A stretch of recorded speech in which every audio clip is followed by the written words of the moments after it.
Welcome back to my new blog. तो हम final आ चुके हैं कहाँ पे, नाना के यहाँ पे हैं। तो यहाँ पे हम आए हैं और यहाँ पे आपको दिखाएंगे, क्या दिखाएंगे, यहाँ पे चल रही है रामायण। तो आपको दिखाएंगे, आवाज़ भी आ रही होगी आपको, तो आपको दिखाते हैं, सबको बुला रहे हैं और चलते हैं, आपको दिखाते हैं। हाँ गोदी क्यों, तो आपको दिखाते हैं ब्लॉग। चलिए गाइस, चलो चलते हैं फिर। हक छीन के किसी का नहीं चैन पाएगा तू, और देगा जवाब क्या जब परलोक जाएगा। औरों का घर जला के क्यों हाथ सेकता है, दुनिया भले ना देखे मालिक तो देखता है। आजकल का इंसान ये सोचे ना कि मैं दूसरों के साथ छल करूं, कपट करूं, बेईमानी करूं। भगवान के यहाँ एक एक चीज का हिसाब देना पड़ेगा। और देखिए, इंसान जानता है कि मुझे जैसा मैं करूंगा वो भोगना पड़ेगा, फिर भी जानबूझ के गड्ढे में गिर रहा। क्यों? अरे पगले, मानव शरीर तुझे परमात्मा ने दिया है, इस शरीर से तू छल कपट बेईमानी ये क्यों करता है? तेरे साथ क्या जाएगा? कुछ जाएगा? नहीं जाएगा। जाएगा तो केवल भगवान का नाम के, भलाई के बुराई। तो इसलिए अच्छाई के काम करो। सम्रासुर उस बच्चे को छुड़ा करके ले गया और मैदान में ले जाके उस बच्चे से कहने लगा कि तूने बहुत जीवन जी लिया, अब तू मरे हुए काजे तैयार है जा।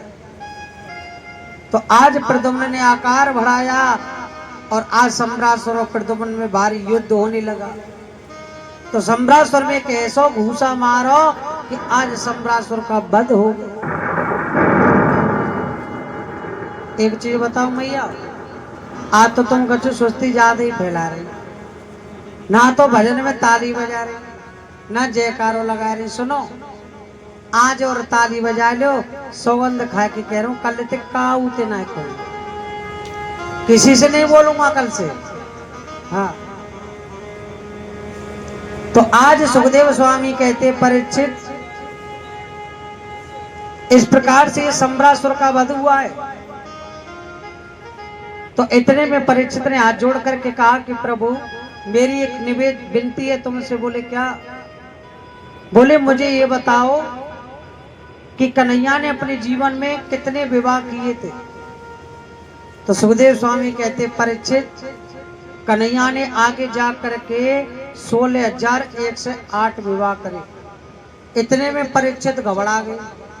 बोले प्रभु 16,108 क्या कन्हैया का सूझी?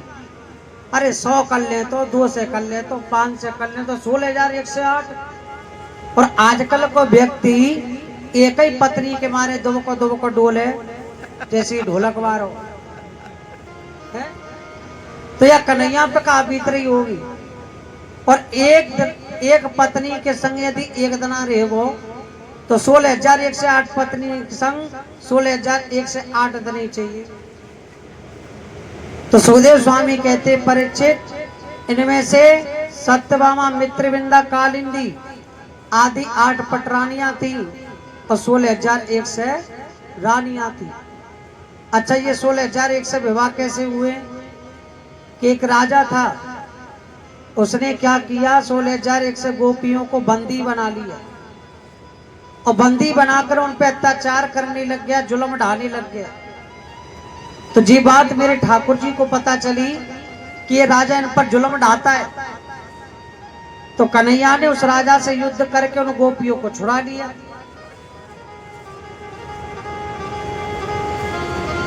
अब उनको छुड़ा तो लिया और उनसे बोले कि ऐसा करो गोपियों, तुम अपने अपने घर चली जाओ। गोपी बोली कि सुन कान्हा, हम अपने घर नहीं जा सकती। बोले क्यों? बोले हम किसी को मुंह दिखाने लायक नहीं रही, क्योंकि इसने हमारे ऊपर जुल्म ढाया, अत्याचार किया।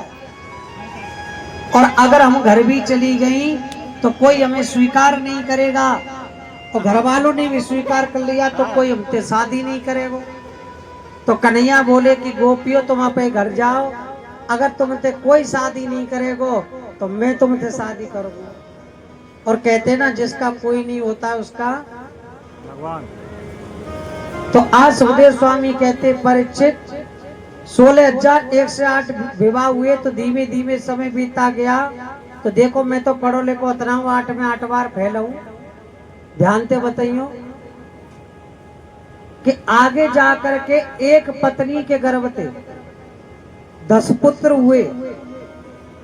तो 16,108 पत्नियों के 10 पुत्रों से कितने पुत्र हो गए टोटल लगा के बताइए मास्टर साहब।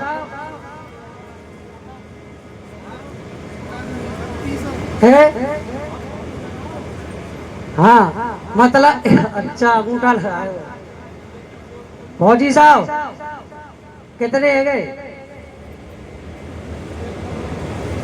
एक पत्नी के गर्भ से 10 बच्चे हुए और 16,108 पत्नियों के 10 पुत्रों से कितने पुत्र हो गए टोटल लगा करके बताओ। The any person and tell me now a dear question of answer. देखिए कन्हैया के पुत्र हुए आगे जाकर के 1,61,080 पुत्र। कितने बच्चे हुए? 1,61,080 पुत्र, यानी पूरा जिला मथुरा ही बसा डालो।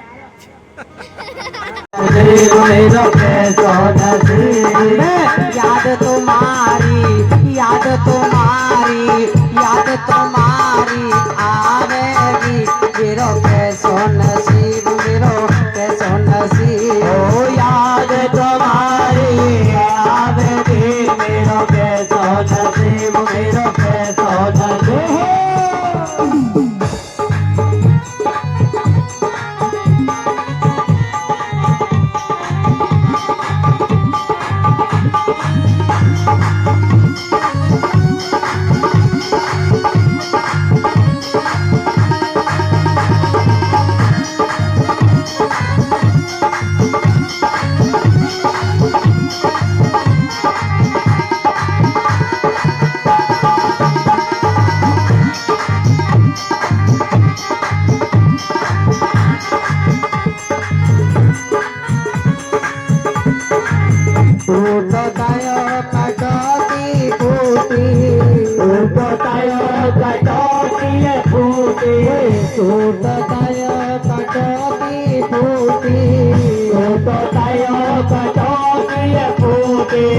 पानी तो चाय रहो पानी तो चाय रहो लोटे में मेरो कैसो नसीब मेरो कैसो नसीब। मेरो जन्म बेटे गयो टोटे मेरे मेरो कैसो नसीब मेरो कैसो नसीब मेरो कैसो नसीब मेरो कैसो नसीब मेरो कैसो नसीब मेरो कैसो नसीब। ओ मेरा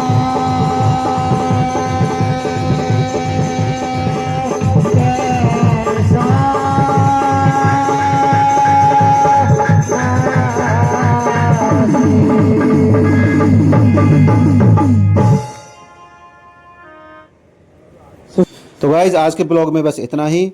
कल मिलते हैं फ्रेश ब्लॉग के साथ में और फुल ब्लॉग लेके आएंगे भागवत का। तब तक के लिए tata bye bye take care good night.